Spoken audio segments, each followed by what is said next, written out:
नमस्कार, मैं निरंजन कुमार सुमित आप लोगों के समक्ष 24 मई 2021 को मैं प्रत्येक दिन की भांति आज भी करंट अफेयर लेकर अवेलेबल हूं।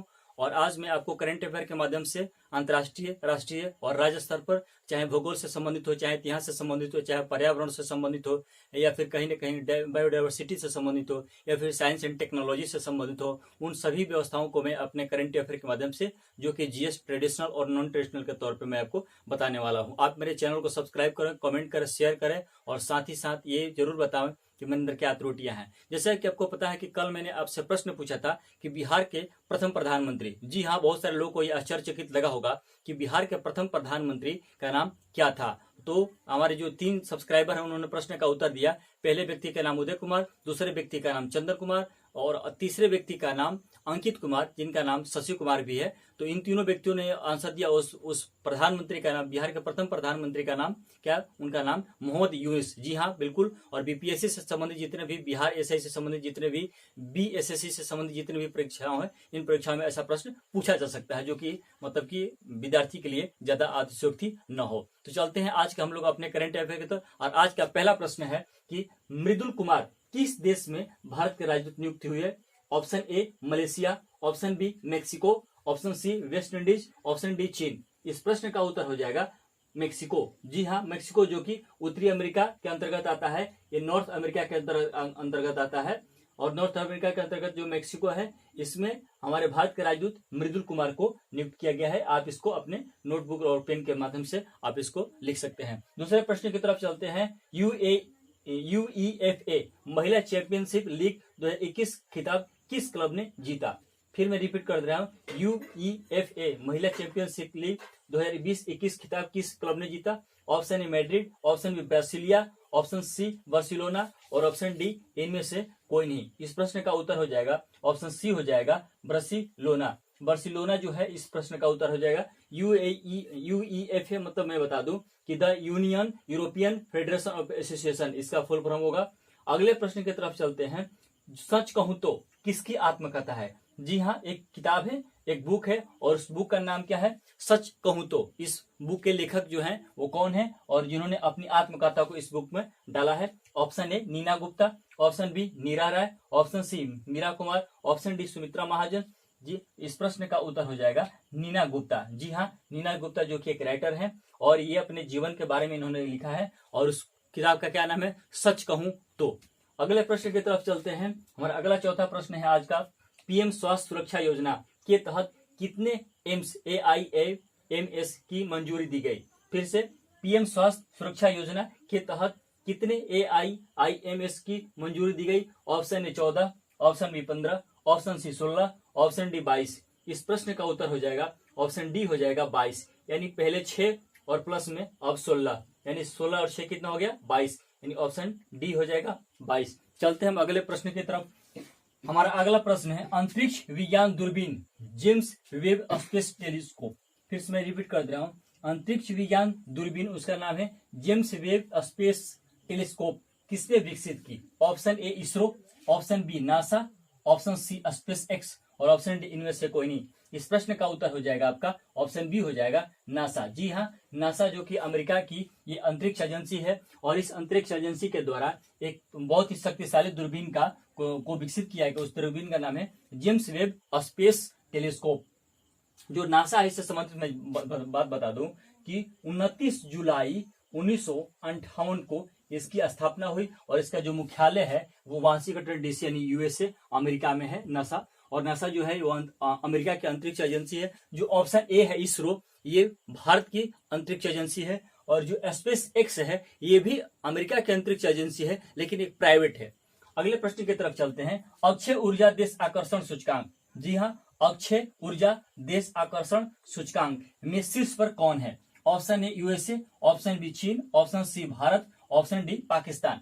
इस प्रश्न का उत्तर हो जाएगा यूएसए, अमेरिका। जी हाँ, इस अक्षय ऊर्जा आकर्षण सूचकांक में अमेरिका नंबर 1 है, जो चीन है वो नंबर 2 है, और जो भारत है वो नंबर 3 है। अगले प्रश्न की तरफ चलते हैं। FIH एथलीट समिति के नए सदस्य कौन नियुक्त हुए?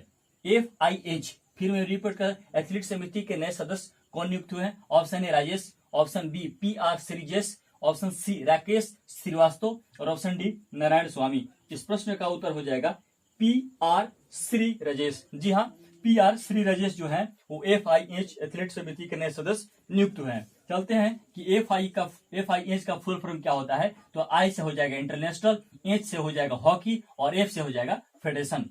अगले प्रश्न की तरफ चलते हैं और 8वां डिजिटल ऋण प्रसंस्करण प्रणाली। जी, डिजिटल ऋण प्रसंस्करण प्रणाली किसके द्वारा लॉन्च किया गया? Option A NABARD, option B SBI, option C RBI और ऑप्शन डी IDBI। जी, ये बैंक है और इस प्रश्न का उत्तर हो जाएगा IDBI। IDBI बैंक के द्वारा डिजिटल ऋण प्रसंस्करण प्रणाली को विकसित किया गया है। और हम ये आपसे जरूर प्रश्न पूछेंगे कि आप इसको ध्यानपूर्वक अपनी नोटबुक में रखिएगा और नोटबुक में रखने के साथ ही साथ आप इस वीडियो को अंत तक देखिएगा, ताकि अंत में मैं आपसे एक प्रश्न पूछूंगा और उस प्रश्न का जवाब आप देते हैं। चलते हैं हम अगले प्रश्न की तरफ। हमारा अगला प्रश्न है फीफा अंडर-17 महिला विश्व कप कहाँ होगा? Option A Bharat, option B Sri Lanka, option C चीन, ऑप्शन डी भूटान। इस प्रश्न का उत्तर हो जाएगा ऑप्शन ए हो जाएगा भारत। जी हाँ, भारत में अंडर-17 फीफा महिला विश्व कप होगा। फीफा का फुल फॉर्म में बता दूं कि एफ से हो जाएगा आपका फेडरेशन आइस इंटरनेशनल ऑफ, और एफ से फुटबॉल और ए से एसोसिएशन, यानी ये फुटबॉल से संबंधित है। अगले प्रश्न की तरफ चलते हैं कि प्रसिद्ध पर्यावरणविद का हाल ही में कोविड-19 से निधन हो गया। पर्यावरण यानी एनवायरमेंट, यानी पर्यावरण का मतलब ये हुआ कि पर्यावरण से संबंधित वो पर्यावरण का प्रेमी बहुत ज्यादा थे। और मैंने आपको बताया भी है कि पर्यावरण दिवस 5 जून को मनाया जाता है, तो बहुत ज्यादा पर्यावरण प्रेमी थे। तो कोविड-19 से उनका निधन हो गया। Option A Rita Bahuguna, option B Sunderlal Bahuguna, option C Shekhar Pandey और ऑप्शन डी इनमें से कोई नहीं। इस प्रश्न का आपका उत्तर हो जाएगा ऑप्शन बी हो जाएगा सुंदरलाल बहुगुणा। जी हाँ, सुंदरलाल बहुगुणा जो कि 1973 में इनका मतलब कि इन्होंने स्टार्ट किया था। और एक वो आंदोलन था जिसका नाम है चिपको आंदोलन, आप इसको कलेक्ट कर सकते हैं। सुंदरलाल बहुगुणा 1973 में, और चिपको आंदोलन यानी वो किसी भी पेड़ को कोई व्यक्ति जब वो काटता था तो उस पेड़ से वो क्या करते थे, चिपक जाते थे, और चिपक कर क्या करते थे, पर्यावरण के वो मतलब कि नुकसान को कम करते थे। तो इसका मतलब ये हुआ 1973 चिपको आंदोलन, और ये ध्यान सुंदरलाल बहुगुणा, कोविड-19 और पर्यावरण। अगले प्रश्न की तरफ चलते हैं। जून 2021 में होने वाली G7 स्वास्थ्य मंत्रियों की बैठक की मेजबानी कौन करेगा? G7, जी मतलब कि मैंने आपको एक बार पहले वीडियो में बताया था कि जी मतलब 2 तरह की चीज होगी।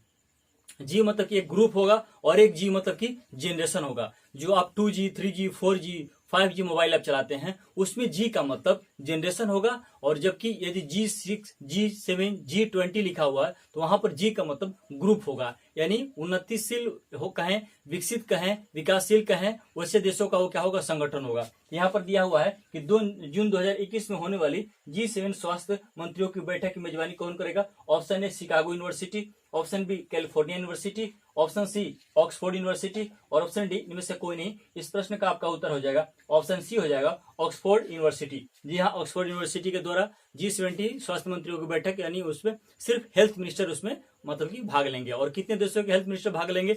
7 देशों के हेल्थ मिनिस्टर उसमें भाग लेंगे। मैं आपसे ये जरूर उम्मीद करता हूं कि आप मेरे प्रश्न का उत्तर देंगे कि जो G7 होता है, ग्रुप ऑफ कंट्री, यानी जो G7 होता है जिसमें 7 जो देश होता है, उन 7 देशों का नाम क्या है आप मेरे को कमेंट बॉक्स में बताएंगे। और जैसे ही आप मेरे को कमेंट बॉक्स में बताएंगे तो वीडियो स्टार्ट होने से पहले 25 मई 2021 का जो करंट अफेयर होगा वो मतलब उसमें सबसे पहले मैं आपका नाम बोल दूंगा। तो G7 को आप डिफाइन करेंगे और उसमें G7 में जितने भी 7 देश हैं उन 7 देशों का नाम मेरे को कमेंट बॉक्स में लिखेंगे। अगले प्रश्न की तरफ चलते हैं कि वाइड रैंकिंग ने किस खेल से संन्यास लिया? जी हाँ, एक ये खिलाड़ी हैं और इनका नाम वाइड रैंकिंग है, और ये किस खेल से संन्यास लिए? Option A cricketer, option B football, option C cricket, option D कुश्ती। इस प्रश्न का आपका उत्तर हो जाएगा ऑप्शन सी हो जाएगा क्रिकेट हो जाएगा। क्रिकेटर नहीं होगा, क्योंकि क्रिकेटर जो हो गया वो उनका तो मतलब पेशा हो गया, और जो क्रिकेट हुआ वो खेल हुआ। इस प्रश्न का आपका उत्तर हो जाएगा क्रिकेट। और ये कहाँ के हैं? ये आयरलैंड के हैं। रैंकिंग कमेटी कहाँ है? ये आयरलैंड के हैं, वर्ल्ड रैंकिंग। अगले प्रश्न की तरफ चलते हैं। हमारा अगला प्रश्न है कि डीप कोवैन नामक कोविड-19 एंटीबॉडी डिटेक्शन किट, ये किट का नाम है, इस किट का नाम है, याद रखिएगा, डीप कोवैन नामक कोविड-19 एंटीबॉडी डिटेक्शन किट किसने विकसित किया? Option A DRDO, option B ISRO, option C और ऑप्शन डी ICMR। इस प्रश्न का आपका उत्तर हो जाएगा ऑप्शन डी DRDO। जी हाँ, DRDO के द्वारा कि कोविन नामक कोविड-19 एंटीबॉडी डिटेक्शन किट, और ये सार्स जो होता है उससे ये क्या करेगा, रक्षा करेगा। चलते हैं हम अगले 14वें प्रश्न की तरफ। हमारा 14वां प्रश्न है 21 मई 2021 को इंडियन नेवी के INS राजपूत, इस प्रश्न का ध्यान दीजिएगा, 21 मई 2021 को इंडियन नेवी के INS राजपूत को डिकमीशन किया गया। ऑप्शन ए वो कौन था? Option A destroyer ship, option B ship, option C Vikrant और ऑप्शन डी रॉकेट। इस प्रश्न का आपका उत्तर हो जाएगा डिस्ट्रॉयर शिप। जी हाँ, डिस्ट्रॉयर शिप को डिकमीशन किया गया है और उसका नाम क्या है? INS राजपूत। मैं आपको एक जानकारी यहाँ पर बता दूं कि इंडियन नेवी दिया हुआ है, तो जो इंडियन नेवी होता है वो 4 दिसंबर को इंडियन नेवी है। और आप तीनों सेनाओं के बारे में आपको जानकारी रखना होगा कि जो मतलब कि थल सेना जो होता है उसका क्या होता है, वो 15 जनवरी होता है। उसके बाद 8 अक्टूबर को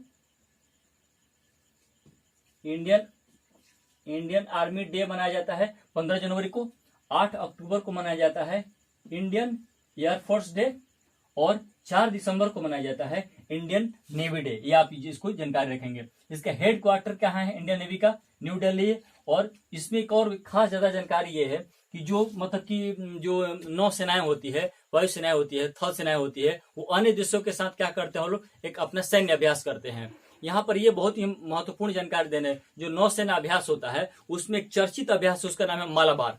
और मालाबार नौसेना अभ्यास में 4 देश उसमें शामिल हैं, भारत, USA यानी अमेरिका, जापान और ऑस्ट्रेलिया। फिर मैं आपको बता दूं कि मालाबार नौसेना अभ्यास में भारत, USA, जापान, ऑस्ट्रेलिया, ये 4 देश शामिल है। और यही 4 देश क्वाड, जो कि एक समूह है इन चारों का, क्वाड में भी ये शामिल है। यानी आपसे प्रश्न आ जाए और समानांतर पूछने लगे मालाबार नौसेना अभ्यास में कौन कौन देश शामिल है, तो भारत, जापान, ऑस्ट्रेलिया और अमेरिका। और क्वाड जो समूह है देशों का, उसमें कौन कौन देश शामिल है, तो यही 4 देश उसमें भी शामिल है। तो आज मैं आपसे उम्मीद करता हूं कि आप मेरे वीडियो को लाइक करेंगे, सब्सक्राइब करेंगे और ज्यादा से ज्यादा कमेंट करेंगे। और ये मैं जरूर आपसे बता दूं कि आप अपने लिए टारगेट फिक्स करें और साथ ही साथ अपने सेट प्रैक्टिस को ध्यान दें। और इस बातों को हमेशा ध्यान रखें कि वीडियो को बार बार सुने और नोटबुक के साथ साथ एक पेन रखें और पेन को आप लिखें और ज्यादा से ज्यादा लोगों से डिस्कशन करें। डिस्कशन करने से आपको जानकारी होगा साइंस के अकॉर्डिंग कि 1/10 यानी जो होता है वो कोई आवाज होती है, वो हमारे कानों में गूंजती है और उसका एक्शन होता है, उससे हमें चीजें ज्यादा से ज्यादा याद होती है। तो मैं ये उम्मीद करता हूँ आप सभी लोग को राम राम।